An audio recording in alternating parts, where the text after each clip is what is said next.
Welcome to Founders Unfiltered, the podcast where we bring raw conversations with the bold minds behind the brands. Today we have Deepti Brambl from Kaylaan to share about her humble beginning and early struggles as she led her way to become one of the most renowned toothpaste tablet brands in the US. Hi Deepti, thanks for joining us. How are you doing today? I'm good. Thank you. Thank you so much for having me. Great. So, Dipti, like I told you, this podcast is all about the founder's journey. So, our goal is to inspire others who are, in this situation and they are tinkering with a great idea, but they don't know how to start and how to move forward. So, this podcast is everything about getting sitting with a founder, getting to know about their journey as they started, and then led the brand to success. So we want to start from the very beginning. Like, what were you doing before Kaylaan? What's your background like, your education and your work journey, everything before it led to starting this brand? Yeah, I am an engineer by training, and I was working for a tech companies. In the past, I also have chemistry, a little bit of chemistry training, and I was working in AI and data science, and basically doing project management and program management. My husband, who's also the co-founder of the company, is a toxicologist, so he understands the chemistry behind any ingredients that we were putting together. So just wanted to briefly mention that it's how did an engineer start a toothpaste tablet company. So there is I did have a little bit of support from my husband. Haha. Yeah, that makes sense. So I think you had a chemical engineering background as well, right? I didn't mainly electrical and mechanical engineering, and All we'll right, talk right. a little bit about like how this mechanical engineering played a role in starting the company. Yeah. All right, right.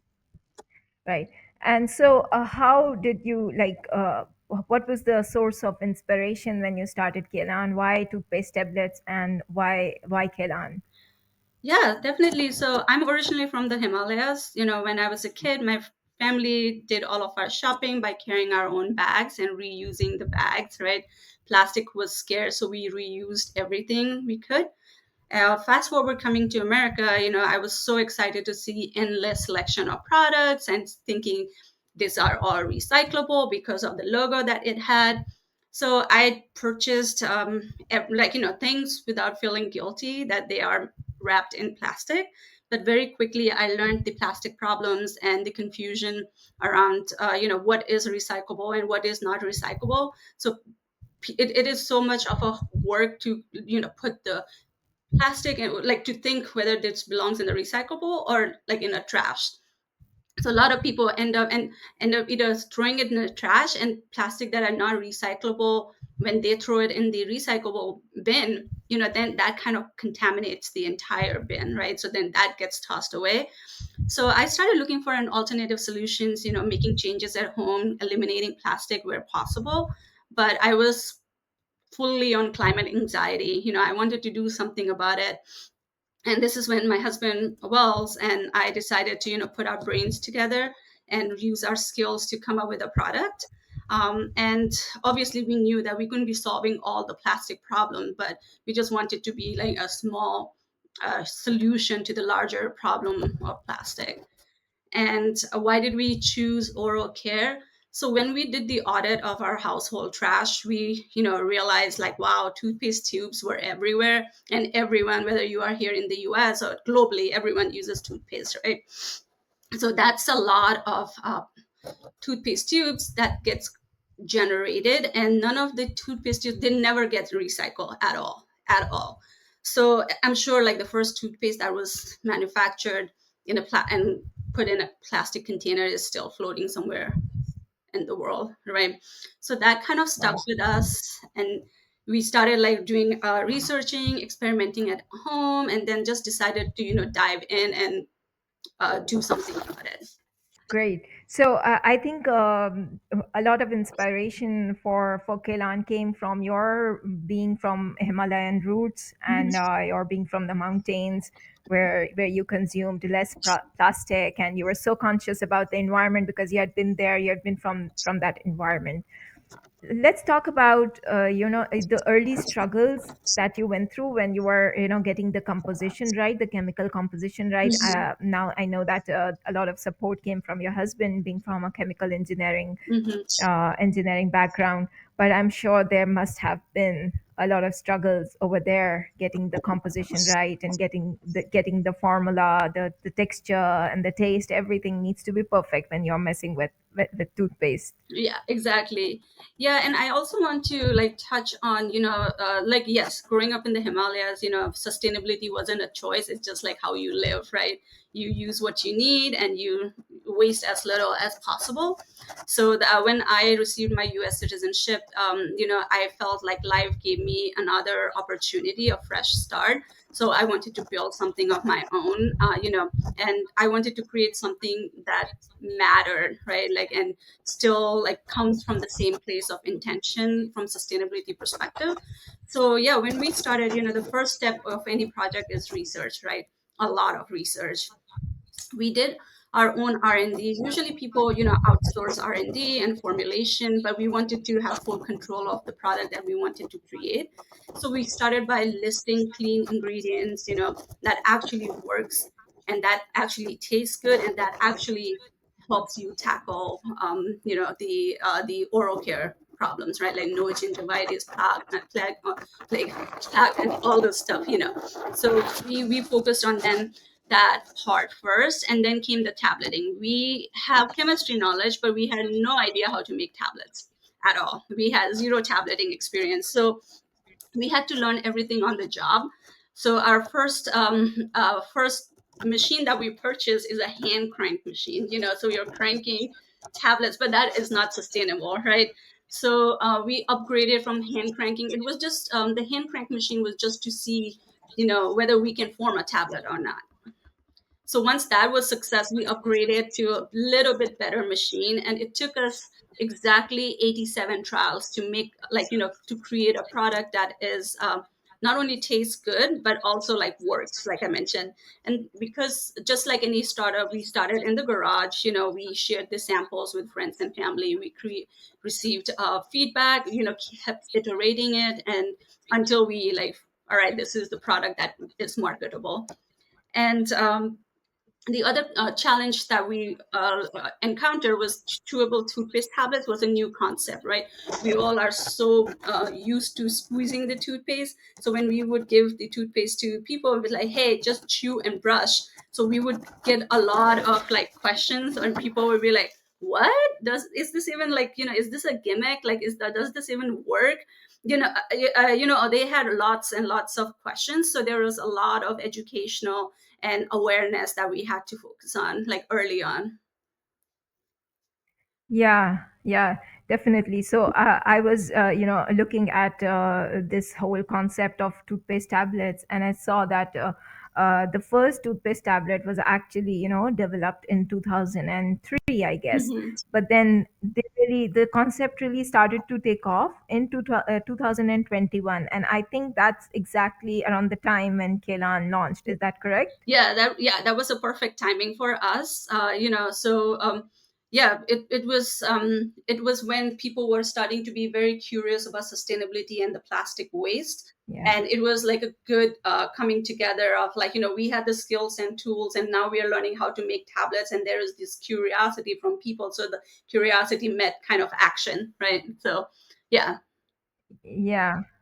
Yeah, I think that was also the post-COVID time when people were really, aware and conscious about environment sustainability and using environment-friendly products. So I'm curious if if you think you just got lucky by being there at the right time with the right product, or was that part of meticulous planning or a lot of foresight? No, so definitely not meticulous planning. We didn't even know it would become a brand when we launched it on Etsy. And yeah, it was post COVID. When we launched our brand on Etsy, we quickly became number one bestseller, right? Like the day we launched, and which is like, people were very curious, like you said, and people were very curious about their plastic waste as well. So yeah, it was, we did get lucky to like people catch the wave of sustainability. But like I mentioned, we didn't know how to create a tablet, so it was a lot of trial and error, a lot of googling, learning how to, like, Yeah. so it's a lot of hard work as well. But there were times when, we both have full-time jobs, and my husband still works, of course, but I'm full-time on the company, and we both looked at it and we're like, why are we doing this? Like, why are we grilling ourselves through this process, right? Like, but it was very, very challenging. But like, we just went on and on, like, just one like, it's, I think it's, as an engineer, I love solving problems. So, you would tackle one problem, the next one is waiting for you. So it's just like, it was very chaotic. But then you have to, and if you ask any entrepreneur, you start, obviously you learn everything on the job, but where you get scared, right? Like, you like, oh my god, what's going to happen? But as you gain more experience as an entrepreneur, and how do you gain that experience is by failing. The more you fail, the more you learn, right? So initially, we were like, oh, I don't want to fail, like, oh my god, what am I going to find out? But like, going through this failure just like helped us like become even more stronger and stronger.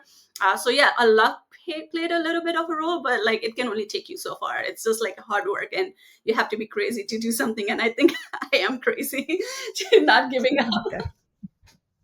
Yeah, it sounds like a journey. So, while you were both having, full-time jobs, it must have been very, very difficult to manage this whole process. So, at what point did you, decide to quit the job and take a leap of faith on this company? So I was working, that I was lucky enough to work part time when I start. Like, I was working full time running, because we didn't want to go the investor route, because we didn't even know we are going to become a brand, right? Like, we just like, so when we saw success on Etsy, we were like, okay, we are going to become a brand.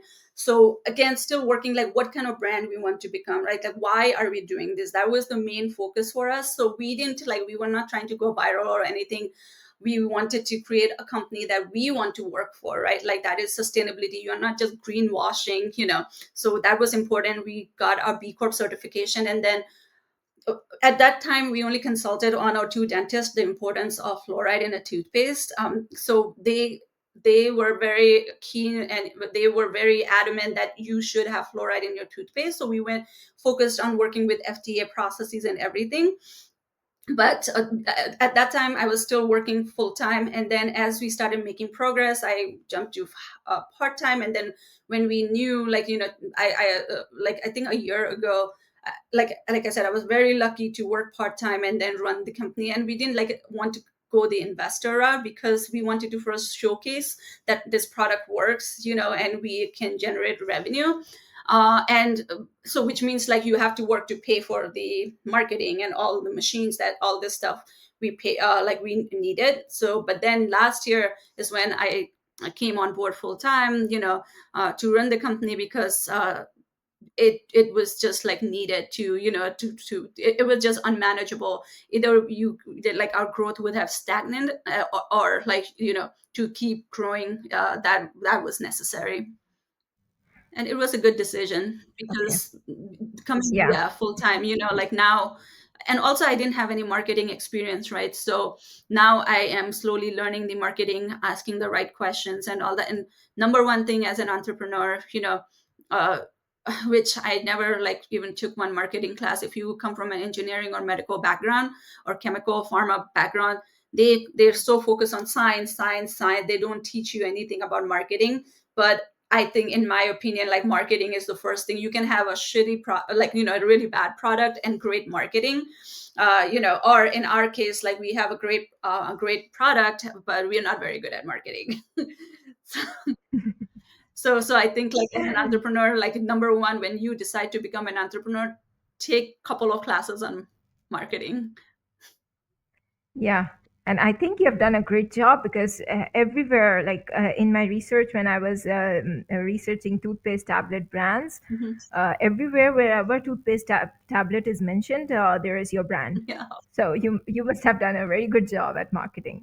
especially with this niche, Mhm. where there's a lot of education around this new format, because it's certainly, while it's a trend, but it's certainly a new format for consumers, Yeah, and there's a lot of education and awareness involved here. yeah. So I want to know about how you went through that struggle, and what strategies you used to get over that.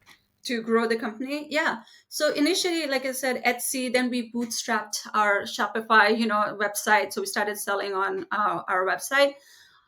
And the other thing that we did was, because like you said, it's such a niche and market, and we there are tons of sustainability stores, not big box retail stores, but sustainability stores, and to partner with them, that was a huge boost for us to keep growing. And it wasn't just us educating, but the sustainability stores are also helping their customers to understand, like, what it is, a toothpaste tablet. So they were also educating the customer. And then as the stores grew, we grew with them, right? So that was really, and we still have all the first customer that we had, right? Like, we still have those customers with us, and they are spreading the word, uh, about the brand.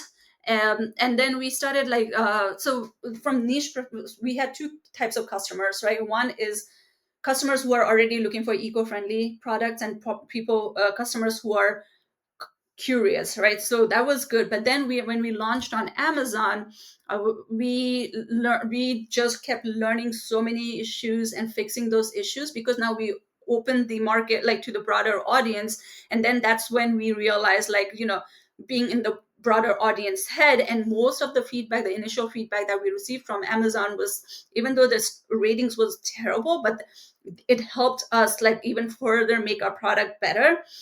And we Mhm. tried Google Ads. We still, Google Ads always works for us. It has consistently shown us the results. So we love, like, Google Ads. I mean, running our ads through Google. What did not work for us, though, is Instagram and Facebook. Like, we dabbled a lot of time, but we just didn't see the return on that one. And right now, like, we are also focusing a little bit on SEO.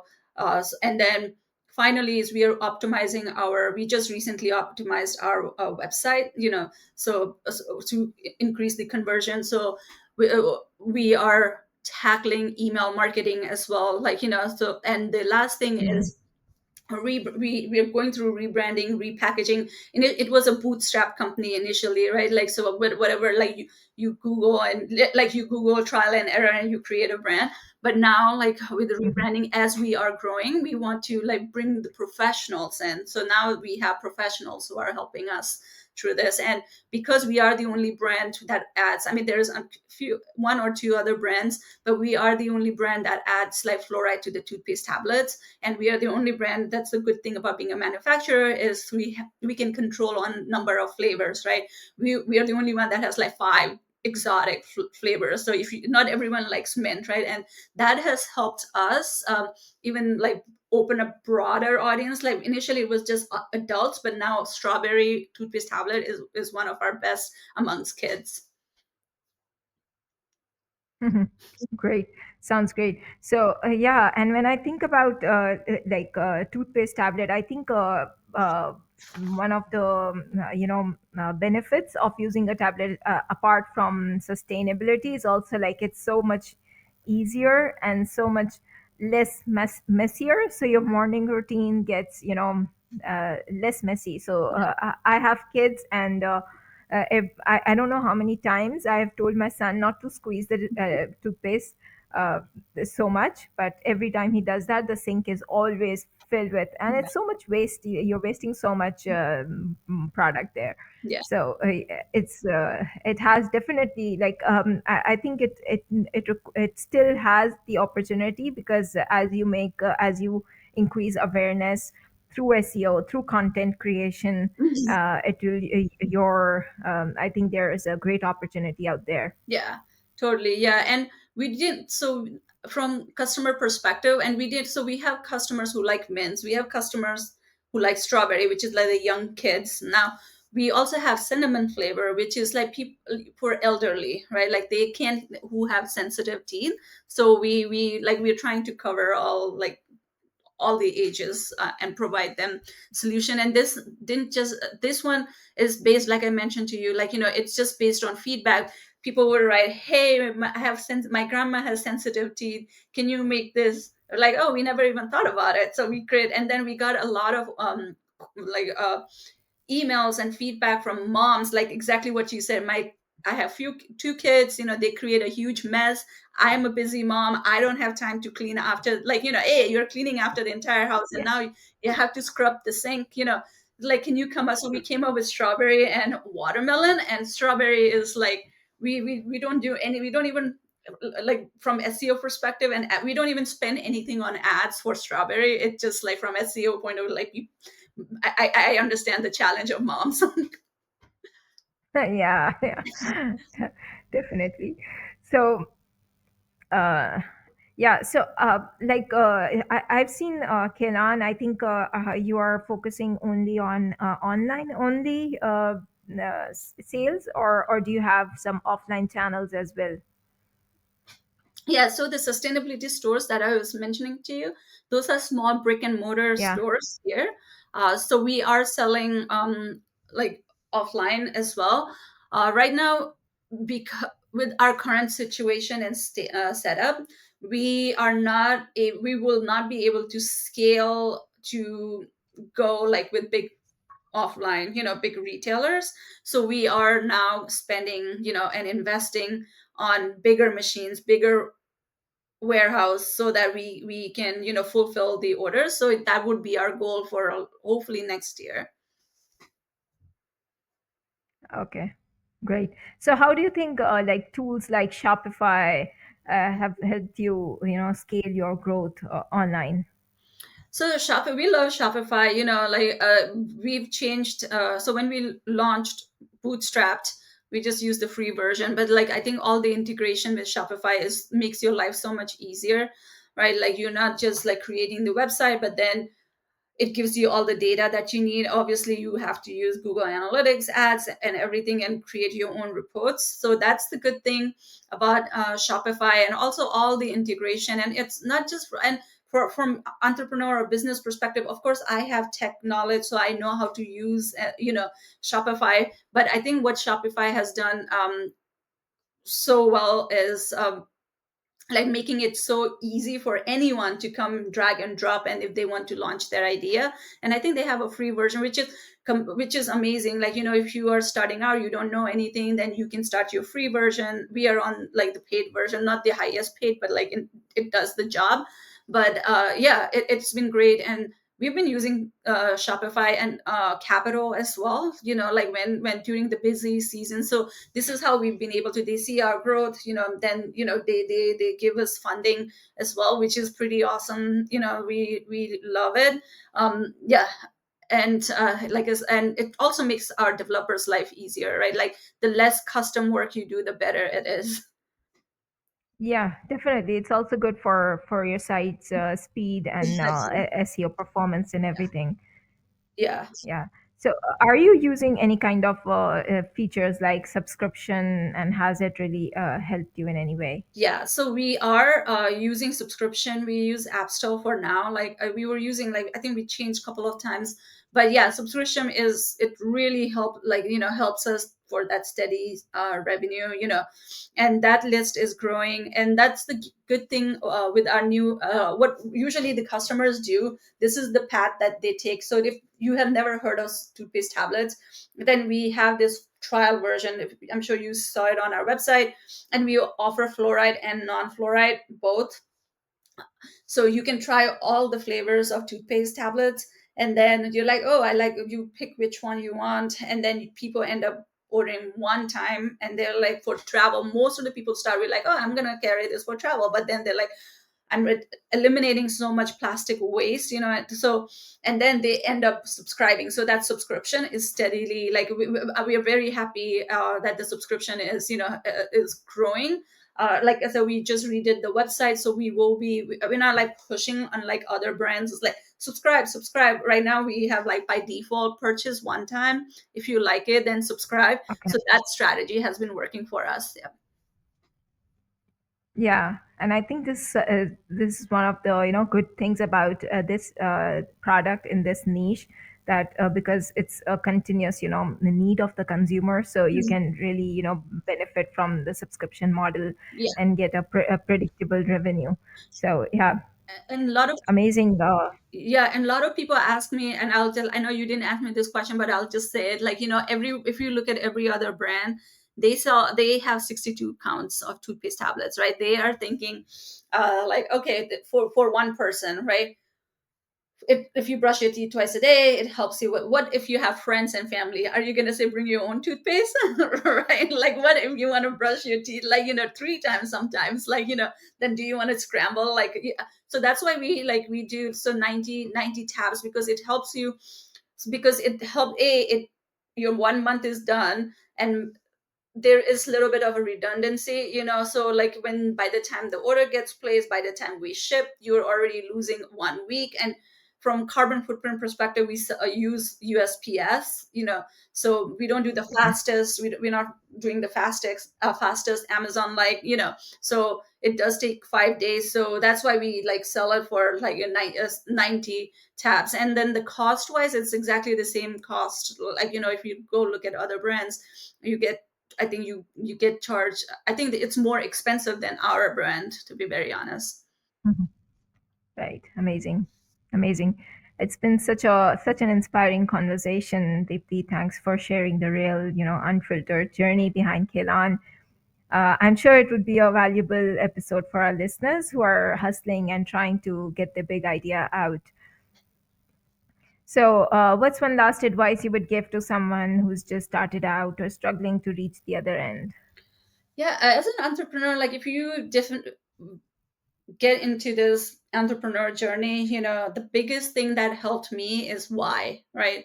Why am I doing it? And if you, that why is your North Star that helps you, it will guide you throughout. Some people will like, all right, I just want to get rich quickly. Then you have to like, okay, then you have a different strategy, right? Like you have to come, or if someone is like, okay, I really want to build a brand, a sustainable brand. It is not the easiest, but it's very rewarding. So I think it's very important to just focus on why aspect of it, like why are you doing, why are you, and that will help you make a lot of better decisions throughout your journey. And one another thing is entrepreneurship is lonely. Like, you should be, there will be times you will not see your friends or family members, uh, and just be prepared for it. And it's very chaotic, but like every entrepreneur goes through all of these phases, and then there will come a time you'll be like losing sleep, like everything. But there will come a time in your journey, if you don't give up, which is like, give up if you think there is no path forward, but don't give up if you know that your product is unique and you're going to make a difference. Then just continue. But like as an entrepreneur, there will come a point where you will embrace all the chaos. You're like, this is just my life, this is messy, and this is how my life is going to be for a couple of years, and I'm okay. Like, you just have to make a peace with it. So yeah. Yeah, thanks. That was really valuable. I'm sure anyone who is struggling right now, and I'm going through this Mhm. whole journey right now, because I was working at different agencies for the last 7 years. I've been fully employed, Yes. and just recently I took this a leap of faith and started my own a small, very lean agency. So I'm basically giving marketing and web development services. So I can totally relate to this whole chaotic phase, Yes. and not having any work life balance right now. Yeah. so Yeah. so you need to be prepared. Yeah, Yeah. exactly. You will have no work life balance, but it is rewarding though. Like, like, it's not like, like some people ask me, I don't, once we grow, I do not want to be a CEO of company, and I have so much respect for a lot of CEOs out there, because you are like, you have to make instant decision, so if everyone gets an opportunity to think, and make a decision, but like you have to think very fast. And the other thing I would say is like everyone comes with a plan, a strategy, and then I think execution is the key. You don't have to figure out everything in the first go. You just get started, and then like I said, fail, fail, fail. The more you fail, the better it is. You will grow as a human being, and you will, that failure actually becomes your strength. You're like, all right, I already failed on this. I already am a master of failure. You know what I mean? Like, I already know. So next time you encounter something like that, you already know, you've already mastered, got few bruises through these failures. So yeah. Yeah. Yeah, and then it's just like, and that's where exactly your personal growth also happens. And then just like showing up, figuring it out, and then fixing it. Then that's just, and it's fun after. That's what I'm saying. Initially you'll be like scared. Oh my god, I want to get everything right. But you write it on paper, and when you execute it, it's completely different. So it's better to like Mhm. execute, break as much as, and fail, and stand up and do it all over again. Definitely. It was great. This was a great conversation, Deepti. Thanks for being here and talking about sharing your journey with us. Um, Oh, I appreciate it. I hope it, like, you said it's unfiltered, so I'm just like giving, dumping all my experience. yeah. Yeah.